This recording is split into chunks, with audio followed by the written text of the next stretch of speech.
ഉണ്ടാകരുത്, അനാവശ്യങ്ങൾ വീട്ടിലുണ്ടാകരുത്. എപ്പോഴും എല്ലാവരും ശ്രദ്ധിക്കണം. മലക്കുകൾ വന്നു പോകാൻ പാകപ്പെട്ട വീടാകണം. മലക്കുകൾ വന്നു പോകാൻ പാകപ്പെട്ട വീടാകണം. ബറക്കത്തിന്റെ കേന്ദ്രമാകാൻ അനാവശ്യങ്ങൾ വീട്ടിലുണ്ടാകരുത്. അനാവശ്യങ്ങൾ വീട്ടിലുണ്ടാകരുത്. എപ്പോഴും എല്ലാവരും ശ്രദ്ധിക്കണം. മലക്കുകൾ വന്നു പോകാൻ പാകപ്പെട്ട വീടാകണം. മലക്കുകൾ വന്നു പോകാൻ പാകപ്പെട്ട വീടാകണം. കണ്ടില്ലേ നിങ്ങൾ, ഏറ്റവും വലിയ ഭവനം ഹബീബ് സല്ലല്ലാഹു അലൈഹി വസല്ലം തങ്ങളുടെ ഭവനമല്ലേ? ആ വീട്ടിലേക്ക് ജിബ്രീൽ അലൈഹിസ്സലാം വന്നു, സലാം പറഞ്ഞു, പെട്ടെന്ന് അങ്ങ് മടങ്ങിപ്പോയി, ഉള്ളിലേക്ക് കയറിയിരുന്നില്ല. പിന്നെ വന്നപ്പോൾ ചോദിച്ചു, ലിമ സല്ലംത സുമ്മ റജഅത, അല്ല ജിബ്രീലേ, എന്തേ നിങ്ങൾ സലാം പറഞ്ഞു പിന്നങ്ങ് മടങ്ങിപ്പോയത്?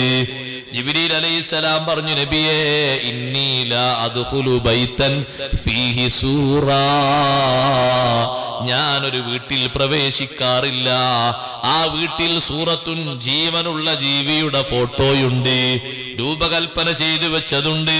അത് തുണിയിലാണെങ്കിലും ശരി, ഫ്ലക്സിലാണെങ്കിലും ശരി, വേറെ എന്തിലാണെങ്കിലും ശരി സൂക്ഷിക്കേണ്ടതാണ്. വലാ കൽബുൻ, നായയുള്ള വീട്ടിലേക്കും, പുറത്ത് കാവലിന് വെച്ച നായുള്ള വീടല്ല, വീട്ടിന്റെ ഉള്ളിൽ നായയുണ്ട്, അങ്ങനത്തെ വീടാണ്. കാവലിന് പുറത്ത് നായ വളർത്തുന്നതിന് തകരാറും ഇല്ല, അത് കാവലിന് വേണ്ടി മറ്റൊക്കെ വളർത്താം. വീട്ടിന്റെ ഉള്ളിൽ നായയുണ്ട്, ആ വീട്ടിലേക്കും ഞാൻ പ്രവേശിക്കൂല. വലാ ബൗൽ, മൂത്രണ്ട്, നജസുണ്ട്.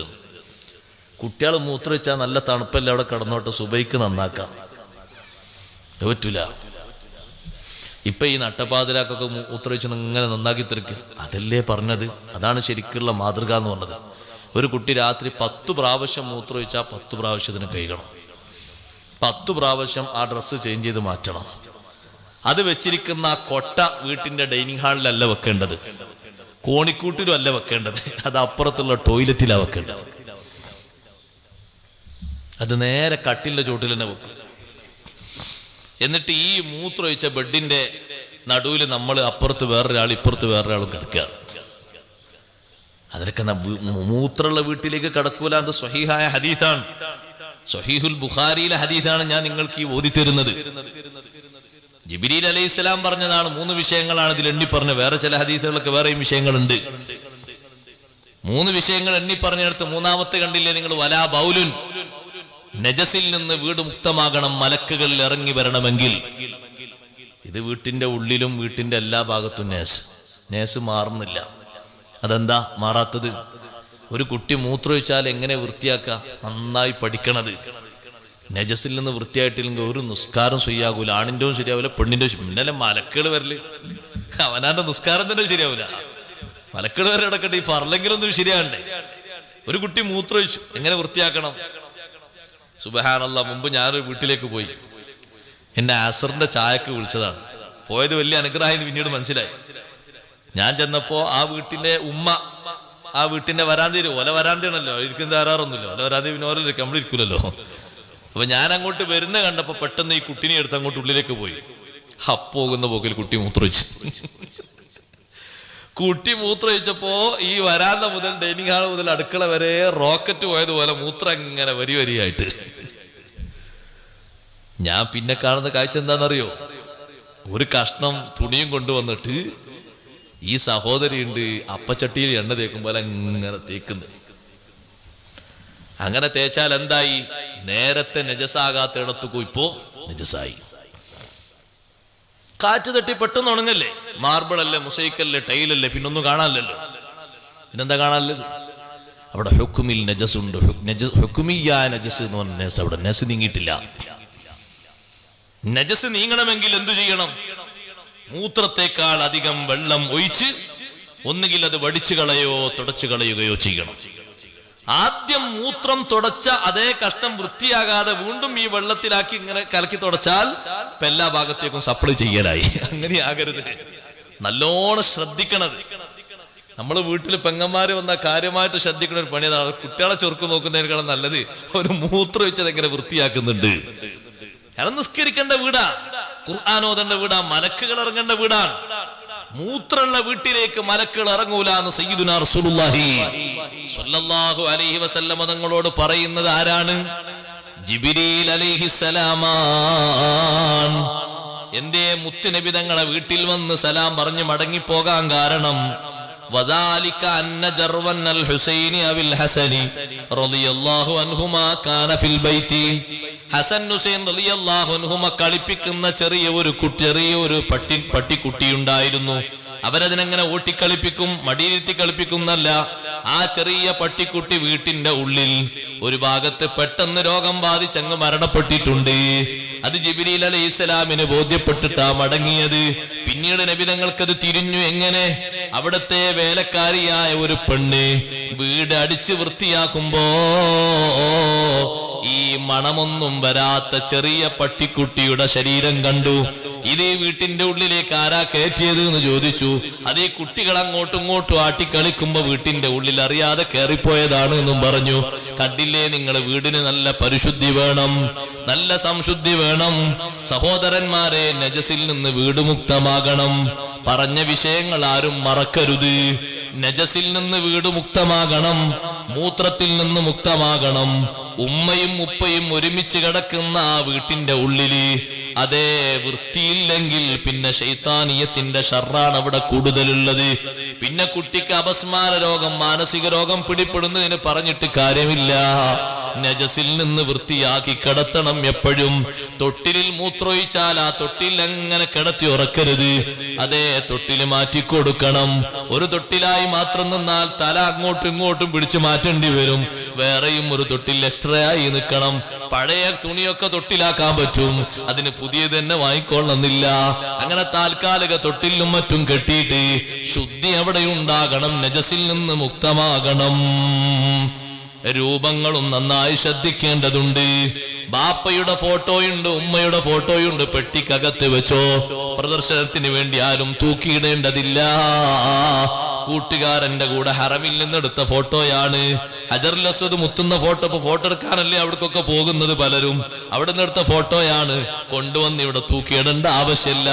16-ാമത്തെ വയസ്സിൽ അതേ SSLC പാസ്സായപ്പോ കൂട്ടുകാരുടെ കൂടെ ഒരുമിച്ചെടുത്ത ഫോട്ടോ ആണ്. പിന്നീടും നിനക്ക് കാണാം. പെട്ടിന്റെ ഉള്ളിലേക്ക് വെച്ചോ, പ്രദർശിപ്പിക്കേണ്ടതില്ല.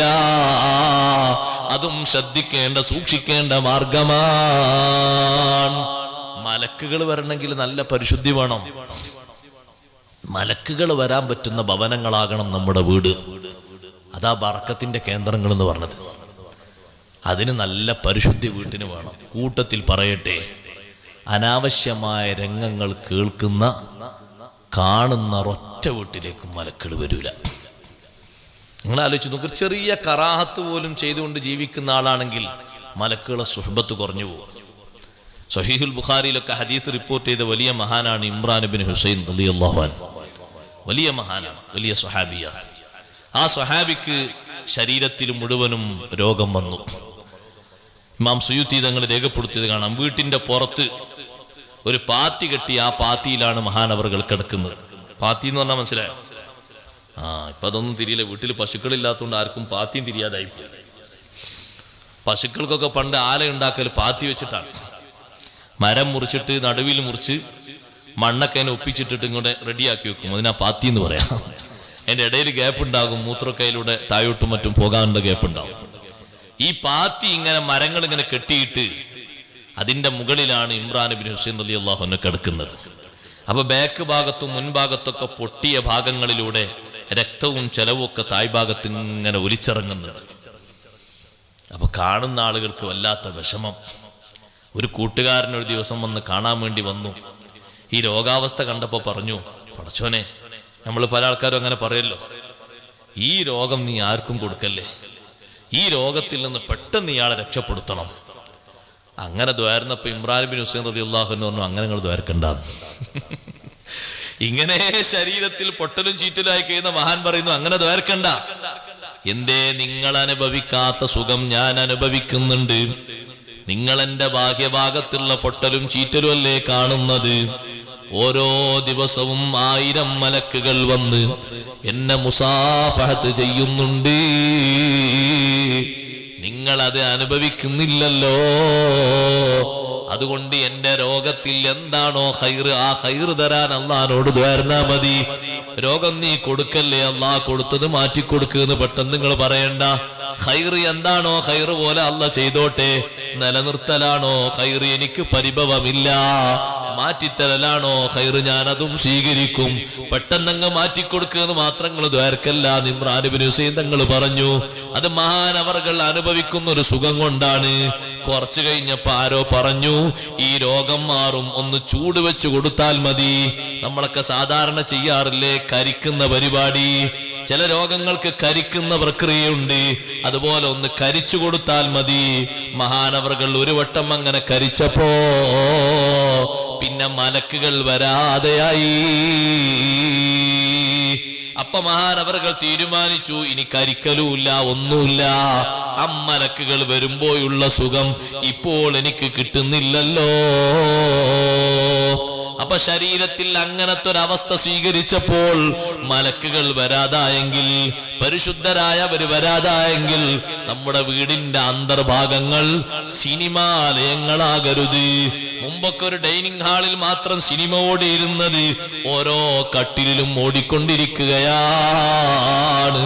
ചെറിയ മക്കളടക്കം പലതും മറിച്ചു നോക്കി സെക്സ് കണ്ട്, സിനിമ കണ്ട്. വിവാഹം കഴിഞ്ഞിട്ടും വികേന്ദ്രീകരിക്കപ്പെടാനുള്ള നല്ല വഴി അല്ലാഹു തആല കൊടുത്തിട്ടും മതിയാകാത്ത എത്ര മണ്ടന്മാരുണ്ട്. ഞാൻ അവരങ്ങനെ വിളിക്കുന്നത് ബോധപൂർവമാണെന്ന് കരുതിക്കോളൂ. നല്ല ഹലാലായ വികാര വിചാര നിർവഹണത്തിന് മതിയായ ഇണയെ അള്ളാഹു കൊടുത്തിട്ടും സെക്സിന്റെ സുഖത്തിന് നീ ഇങ്ങനെ അടിമപ്പെടേണ്ടതുണ്ടോ? സിനിമയുടെ സുഖത്തിന് നീ അടിമപ്പെടേണ്ടതുണ്ടോ? പിന്നെയും അതൊക്കെ നോക്കിയിട്ട് നിന്റെ കണ്ണും കൽബും ഒക്കെ അശുദ്ധമാക്കേണ്ടതുണ്ടോ? നിന്റെ ശരീരത്തിന്റെ എല്ലാ ഭാഗങ്ങളും വൃത്തികേടാക്കേണ്ടതുണ്ടോ? 4 മക്കള് താമസിക്കുന്ന 4 റൂമിലെ ചിത്രം ഈ അടുത്തൊരു മാസികയിലൂടെ നിങ്ങൾ വായിച്ചില്ലേ? 4 മക്കള് 4 റൂമിലാ കിടക്കുന്നത്. ഒരാൾ SSLC-കാരനാണ്, മറ്റൊരാള് +2 കാരനാണ്, വേറൊരാൾ ഡിഗ്രി സെക്കൻഡ് ഇയർ ആണ്, വേറൊരാൾ വിവാഹം അന്വേഷിച്ച് നിക്കാഹ് കഴിഞ്ഞ ആളാണ്. ഒരു ബാപ്പയുടെ 4 മക്കള്, 4 റൂം അവർക്ക് ബാപ്പ ഉണ്ടാക്കിയിട്ടുണ്ട്. ബാപ്പയും ഉമ്മയും നല്ല ദീനിയായത് കൊണ്ടാണ് പെട്ടെന്ന് അറിഞ്ഞ് നന്നാക്കാൻ പറ്റിയത്. 4 പേരുടെ കയ്യിലും ചില്ലറ ജോലിയെടുത്ത് കിട്ടിയിട്ട് വാങ്ങിയ ഉപകരണങ്ങളുമായി 2 മണി സമയം വരെ സെക്സിന്റെ സല്ലാപമാണ്. ഉപ്പമാരെ ഉമ്മമാരെ നല്ലോണം കരുതണം. വീട്ടിലങ്ങ് നിങ്ങളൊരു യാസീനോതുമ്പോഴേക്ക് മലക്കങ്ങ് വരുമെന്ന് കരുതണ്ട. പരിശുദ്ധിക്ക് മറ്റൊരു കുറവുണ്ടോ? അവര് വരൂല. മുത്തുനബി സല്ലല്ലാഹു അലൈഹി വസല്ലം എത്ര വലിയ പരിശുദ്ധിയുള്ള നേതാവാണ്. കൂടെ നടക്കുന്ന ആളുകൾ നഖം വെട്ടാത്തത് കൊണ്ടല്ലേ 40 ദിവസത്തോളം ജിബ്രീൽ അലൈഹിസ്സലാം വരാതെയായത്. കൂടെ നടക്കുന്നവർ നഖം വെട്ടിയിട്ടില്ല, തങ്ങൾ വെട്ടാത്തത് കൊണ്ടല്ല. നഖം വെട്ടാതിരിക്കുക എന്നുള്ളത് പരിശുദ്ധിക്ക് കുറവാണ്. ചിലര് കാണാം തള്ളവരലും പിന്നെ ചെറിയ ചെറിയ വിരലൊക്കെ കൂടിയിട്ട് ഇങ്ങനെ കൂർപ്പിച്ചിങ്ങനെ നടക്കുന്നത് കാണാം. അവരെ കണ്ടാൽ തന്നെ ഒരു പേടിയാണ്. എന്തിനാന്ന് ചോദിക്കുമ്പോൾ പറയും അതൊന്നുമല്ല, വെറുതെ എന്ന് പറയും. ആവശ്യമില്ലാതെ അങ്ങനെ വളരാ. എന്നാ പിന്നെ എല്ലാം അങ്ങോട്ട് വളർത്തിക്കോട്ടെ, ഒന്നും വെട്ടണ്ട, അങ്ങനെ അങ്ങ് നീട്ടോട്ടെ. എല്ലാ രോമങ്ങളും എല്ലാ മുടിയും ഒന്നും ലെവലാക്കണ്ട. കക്ഷത്തെ രോമം അത് അങ്ങനെ നീണ്ടോട്ടെ, വേറെ സ്വകാര്യ സ്ഥലങ്ങളുള്ളത് അങ്ങനെ നീണ്ടോട്ടെ. അതുപോലെ തന്നെ മൂക്കിന്റെ ഉള്ളിലുള്ള മുടിയൊന്നും പറിക്കണ്ട, അങ്ങനെ നീണ്ടങ്ങ് പോയിക്കോട്ടെ. അതേ രൂപത്തിൽ മീശയും നീണ്ടോട്ടെ, താടിയൊക്കെ നീണ്ടോട്ടെ. അങ്ങനെയാണോ? അങ്ങനല്ലല്ലോ. അതിനൊക്കെ ഒരു സൗന്ദര്യാവസ്ഥ ഇസ്ലാം തന്നിട്ടില്ലേ? ഒരു പരിശുദ്ധാവസ്ഥ തന്നിട്ടില്ലേ? പിന്നെന്താ 2 നഖം മാത്രം ഇങ്ങനെ വെച്ചിരിക്കുന്നത്? അതിന്റെ ആവശ്യമില്ല. അങ്ങനെ വളർത്താൻ പാടില്ല, തെറ്റാണത്. അതുകൊണ്ട് അഥവാ ഏതെങ്കിലും ആളെ ഒന്ന് തോണ്ടിയിട്ട് അയാൾക്ക് മുറിവ് പറ്റിയിട്ട് ആ മുറിവ് പോയി നോക്കുമ്പോൾ നല്ല പോയസം അതിൽ കടന്നിട്ടുണ്ടെങ്കിൽ ചികിത്സക്കുള്ള തീർത്തും പണം ഇവൻ കൊടുക്കണം എന്നാണ് ഇസ്ലാമിന്റെ ഹുക്കം. ആ ചികിത്സക്ക് ഡോക്ടർ പറഞ്ഞ 10,000 റുപ്യ വേണോ മരുന്നിന് മറ്റൊക്കെ എന്ന് പറഞ്ഞാൽ ഈ തോണ്ടി ചങ്ങായി കൊണ്ടേ കൊടുക്കണത്. ഓനാടാരെങ്ങനെ വളർത്താൻ പറഞ്ഞത്? പരിശുദ്ധിക്ക് കുറവാണ്. കൂടെ നടക്കുന്നവർ നഖം വെട്ടാത്തത് കൊണ്ട് ജിബ്രീൽ അലൈഹിസ്സലാം വന്നില്ല എന്ന് പറഞ്ഞാൽ എത്ര വലിയ, നിങ്ങളൊന്ന് ആലോചിച്ചു. നബി സല്ലല്ലാഹു അലൈഹി വസല്ലം കുറവുണ്ടോ? വീട്ടിന്റെ ഉള്ളിൽ ഒരിക്കലും സിനിമ കാണുന്ന കേന്ദ്രങ്ങളാകരുത്.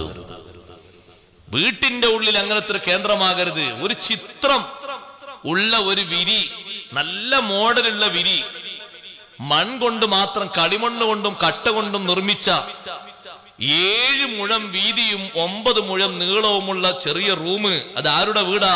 മുഹമ്മദ് റസൂലുള്ളാഹി സ്വല്ലല്ലാഹു അലൈഹി വസല്ലം വീടാ. ആയിഷ ബീവി റളിയല്ലാഹു അൻഹ താമസിക്കുന്ന വീടാണ്. ആ വീട്ടിൽ തങ്ങൾ ഒരു ദിവസം കയറി വന്നപ്പോ ചിത്രങ്ങളുള്ള ഒരു തലയിണ, നല്ല കാണാൻ നല്ല ചൊറുക്കുണ്ട്, ഒരു തലയിണ ഇങ്ങനെ കട്ടിലുമേൽ ഇങ്ങനെ ശരിയാക്കി വെച്ചിട്ടുണ്ട്. തങ്ങൾ വാതിൽക്കൽ ഒറ്റ നൃത്തം, വാതിലിന്റെ ഇടയിൽ. സാധാരണ വന്നാൽ അങ്ങനല്ല, സലാം പറയും, വിശേഷങ്ങൾ ചോദിക്കും.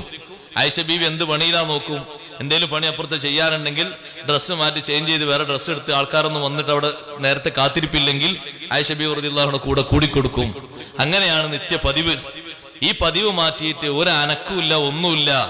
വജഅല യതഗയ്യറു വജൂഹു, മുഖത്തിങ്ങനെ കളറ് മാറുന്നത് ആയിഷ റളിയല്ലാഹു അൻഹ കണ്ടു തുടങ്ങി. മഹദി ചോദിച്ചു, മാലനാ യാ റസൂലല്ലാഹ്, അല്ലാഹുവിന്റെ റസൂലേ ഞങ്ങൾക്ക് എന്ത് പറ്റി? തങ്ങൾ ചോദിച്ചു, മാബാലു ഹാദിഹിൽ വിസാദ, ഈ തലയിണയുടെ അവസ്ഥ എന്താണ്? ആരാണ് ഈ തലയിണ ഇങ്ങനെ വെച്ചത്? ആ തലയിണയിൽ എന്താണുള്ളത്? ജീവനുള്ള ജീവിയുടെ ചിത്രങ്ങളാണ്.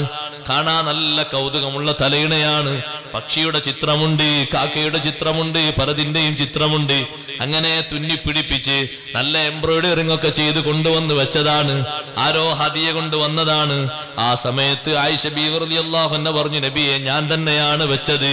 തങ്ങൾ വന്നിട്ടൊന്ന് ചാരിയിരുന്നോട്ടെ, കാണാൻ നല്ല ചൊറുക്കുണ്ടല്ലോ എന്ന് കരുതി ഹദിയ കിട്ടിയത് അങ്ങനെ വെച്ചതാണ്. ഉടനെ തങ്ങളെ മറുപടി, അമാ അലിംതി അന്നൽ മലായികത ലാ തദ്ഖുലു ബൈതൻ ഫീഹി സൂറാ, ഇതുപോലെ ചിത്രങ്ങളുള്ള വീട്ടിൽ മലക്കുകൾ പ്രവേശിക്കൂലാന്ന് നിങ്ങൾക്കറിയൂലേ? അതുകൊണ്ട് എടുത്തു മാറ്റണേ. മഹദി ഉടനെ അത് എടുത്തു മാറ്റി എന്ന് ഹദീസിൽ കാണാം. സഹോദരങ്ങളെ, നിസാരമാക്കുന്ന രൂപത്തിലല്ല, ബഹുമാനപ്പെടുത്തുന്ന രൂപത്തിലുള്ള ആ രൂപത്തിലുള്ള ചെയ്തികളും മറ്റൊന്നും പാടില്ല. നമ്മളെപ്പോഴും സൂക്ഷിക്കേണ്ടതാണ്. ആ വീട്ടിൽ ബറക്കത്തിന്റെ കേന്ദ്രമാകാൻ എപ്പോഴും സൂക്ഷിക്കേണ്ട മറ്റൊരു കാര്യമുണ്ട്. അനാവശ്യങ്ങൾ കുറയാൻ, കുട്ടികൾ നന്നാവാൻ പഴയകാലത്തെ വീട്ടിലൊക്കെയുണ്ട്. ഞാനത് പറയുമ്പോൾ നിങ്ങളൊക്കെ പറയും എൻ്റെ വീട്ടിലുണ്ടായിരുന്നു. തറവാട്ട് വീട്ടിൽ താമസിച്ച കുറെ ആളുകൾ ഇവിടെ ഞാൻ കാണുന്നുണ്ട്. വല്യപ്പാരും വല്യമാരും കൂടെ സുബഹി നിസ്കാരം കഴിഞ്ഞ ഒരു ക്യാബിനറ്റ് യോഗം നടക്കും പോലെയാണ് അവിടെ. എന്താ? വല്യപ്പാന്റെ കയ്യിൽ ഒരു തസ്ബീഹ് മാല ഉണ്ടാവും. മുപ്പർ കുറെ ഔറാദ് ചെല്ലാണ്ടായിട്ടാണ്. വല്യമാന്റെ കയ്യിൽ ഒരു ഏടുണ്ടാവും. അതിൽ കുറെ അസ്മാഉൽ ഹുസ്ന, അതുപോലെ കുറെ സ്വലാത്ത്, അതൊക്കെ ചെല്ലാണ്ടാവും പതിവ് പോലെ. പണിക്ക് പോകുന്ന മക്കൾ, അന്നത്തെ വീട്ടിലൊക്കെ 3-4 കുട്ടികളായ മക്കൾ വേർപിരിഞ്ഞു പോയിട്ടുണ്ടാകൂല പഴയ കാലത്തെ വീട്ടിൽ. പക്ഷെ ഒരാളും തമ്മിൽ സ്വരച്ചേർച്ച ഉണ്ടാവില്ല കേട്ടോ, ഒരു ഇടങ്ങേറുണ്ടാകൂല. അതിന് നല്ല ഒരു ഭംഗി ആ വീട്ടിന്റെ ഉള്ളിലുണ്ട്. അന്നത്തെ വീട് എങ്ങനെ? ഈ സ്റ്റേജ് പോലത്തെ വലുപ്പമുള്ള, അല്ലെങ്കിൽ ഇതിന്റെ പകുതി വലുപ്പമുള്ള റൂം, അതിലൊരു കട്ടിലുണ്ട്. ആ കട്ടില് മൂത്ത മകനും ആ മകന്റെ ഭാര്യയുണ്ട്. താഴെ കുറെ കോസടി വിരിക്കും. ഒരു ഭാഗത്ത് ഒരു മോന്, മറ്റേ ഭാഗത്ത് മറ്റൊരു മോന്, ഈ ഭാഗത്തൊരു മോന്, ഒക്കെ ആ റൂമിന്റെ ഉള്ളിലാ. അതേപോലെ അപ്പുറത്തെ റൂം, ഇപ്പുറത്തെ റൂം, 4 മക്കൾ അവിടെ തന്നെ. അവരൊക്കെ പണിക്ക് പോകുന്നുണ്ട്. വീട് വെക്കാൻ സ്ഥലങ്ങളൊക്കെ ഉണ്ട്, സൗകര്യപ്പെടുമ്പോ വെക്കും. ആരും പോകാത്തവരല്ല. പക്ഷെ ഈ ഐക്യത്തിൽ കൂടുന്ന ആ വീട്ടിൽ ഒരിക്കൽ പോലും ഒരു കറിയിലെ ഉപ്പിന്റെ കുറവിന്റെ പേരിൽ പോലും അസ്വാരസ്യങ്ങൾ ഉണ്ടായിട്ടില്ല. എന്തേ കാരണം? നെടുന്തൂണുകളായ വല്യാപ്പയും വല്യമ്മയും അവര് നിസ്കാരത്തിന് നേരത്തെ വിളിച്ച് സുബഹിയൊക്കെ എല്ലാവരും നിസ്കരിച്ച് കട്ടൻ ചായ ഒക്കെ കുടിച്ച് വട്ടത്തിലിരുന്ന് ഖുർആൻ ഓതാതെ ദിക്ർ ചൊല്ലാതെ പോകുന്ന ഒരൊറ്റ മെമ്പറും ആ വീട്ടിലില്ലായിരുന്നു. നിങ്ങളൊന്ന് ആലോചിച്ച് നോക്കി ആ പഴയ കാലത്തെ സൗന്ദര്യം. ഇന്ന് അങ്ങനെ എണ്ണിയെടുക്കാൻ പറ്റുന്ന എത്ര ഉണ്ട്?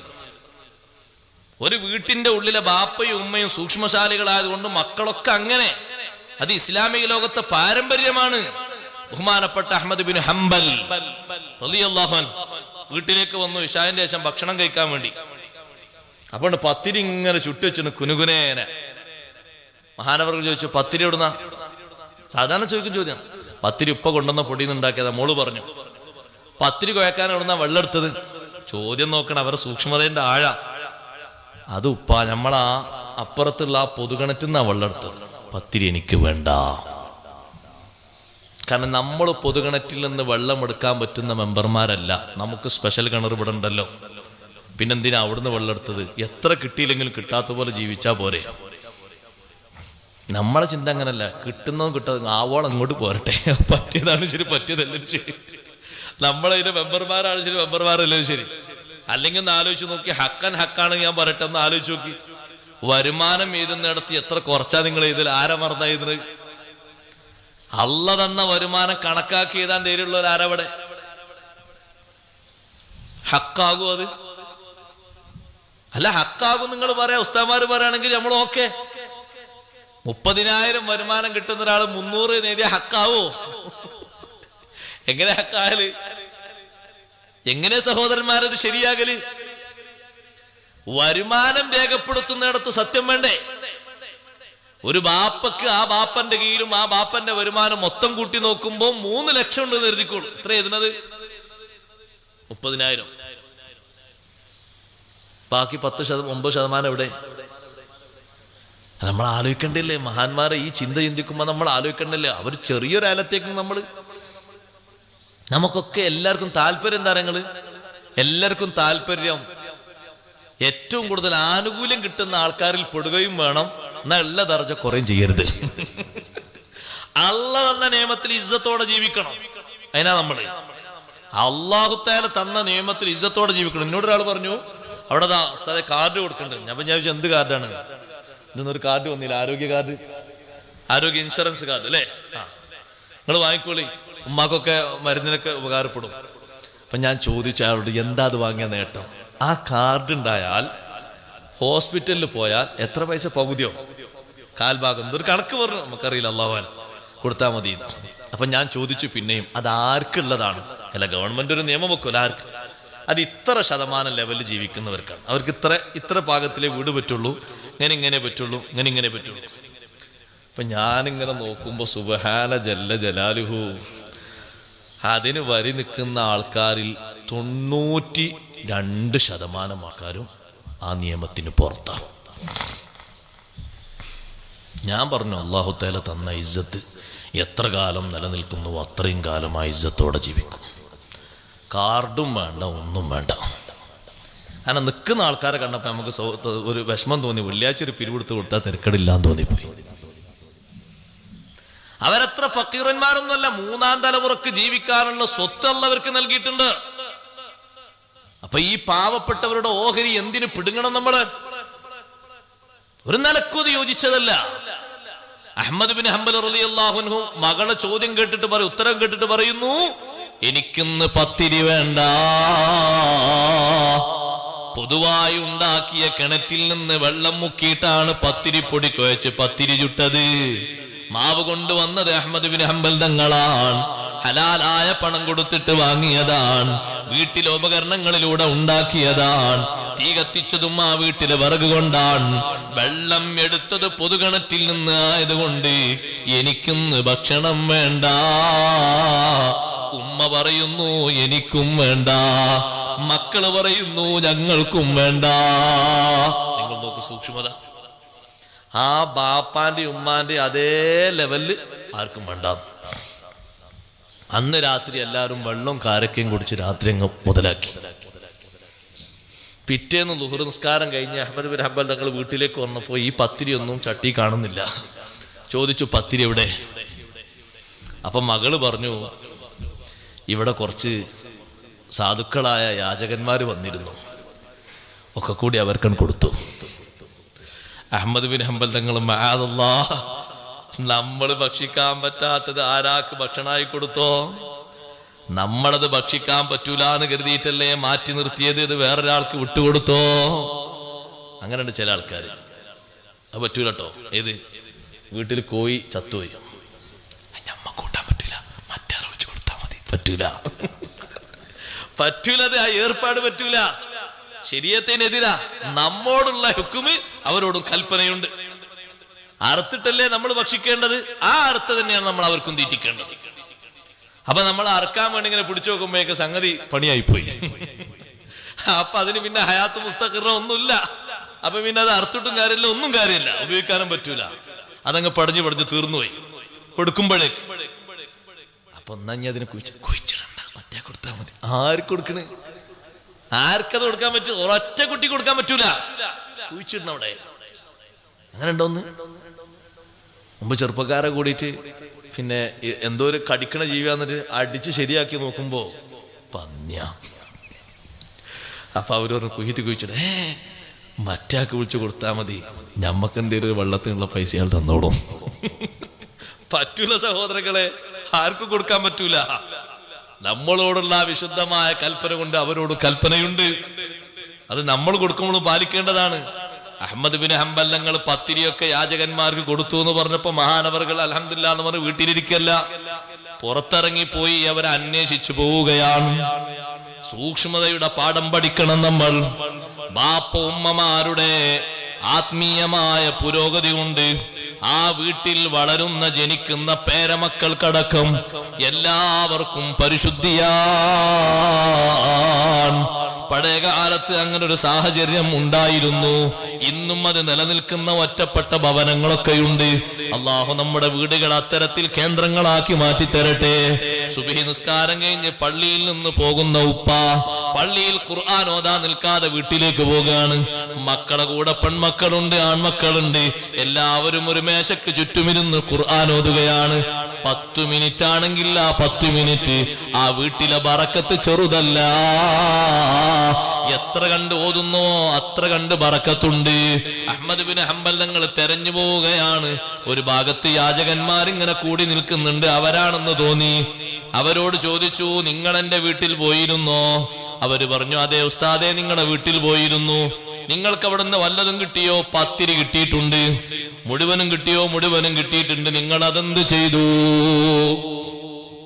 അപ്പൊ അവരെ കൂട്ടത്തിൽ ഒരാൾ പറഞ്ഞു, തലവനായ ഒരാൾ പറഞ്ഞു, ഇത്രയധികം പത്തിരി കിട്ടിയപ്പോ ഞങ്ങളെ കൂട്ടത്തിൽ ഒരാൾ പറഞ്ഞു, നമ്മൾ നേരത്തെ ഈ വീട്ടിൽ വന്നിട്ടുണ്ടല്ലോ. ഉണ്ട്.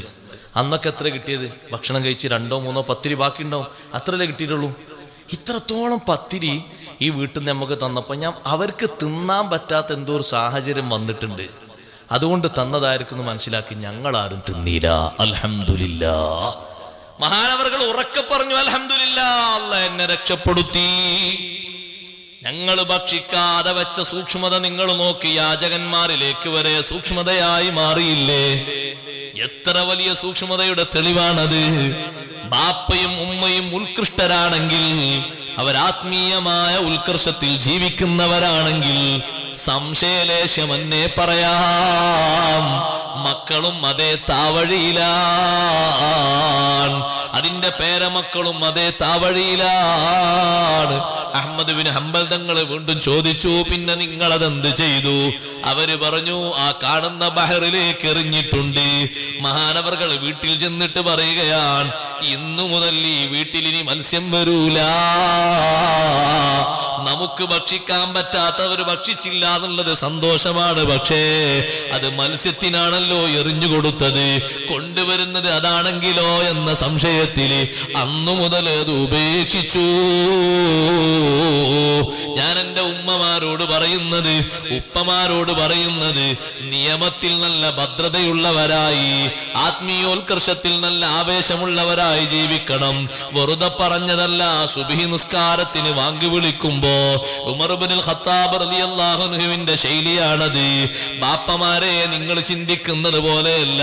പലരും ചിന്തിക്കുന്നത്, ഓന് 10ാം ക്ലാസ് വരെ പഠിച്ച ആളല്ലേ, ബോധം വെച്ചിട്ടുണ്ടല്ലോ, വാണെങ്കിൽ നീറ്റോട്ടെ, നിസ്കരിച്ചോട്ടെ, ഞാൻ ഓന്റെ കബർക്കൂല്ല, ഓ ഇന്റെ കബർക്കൂല്ല, അതുകൊണ്ട് പ്രശ്നം തീരൂല.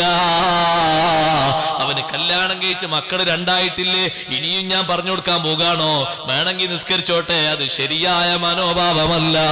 ഉമർ ഇബ്നുൽ ഖത്താബ് തങ്ങൾ സുബ്ഹി നിസ്കാരത്തിന് വാങ്ങി വിളിച്ചാൽ ഓരോ വീട്ടിന്റെ റൂമിന്റെ മുന്നിലും നിന്ന് ഓതുകയാണ്, വഅ്മുർ അഹ്ലക ബിസ്സലാത്തി വസ്തബിർ അലൈഹാ ലാ നസ്അലുക റിസ്ഖൻ നഹ്നു നർസുഖുക വൽ ആഖിബതു ലിത്തഖ്വാ.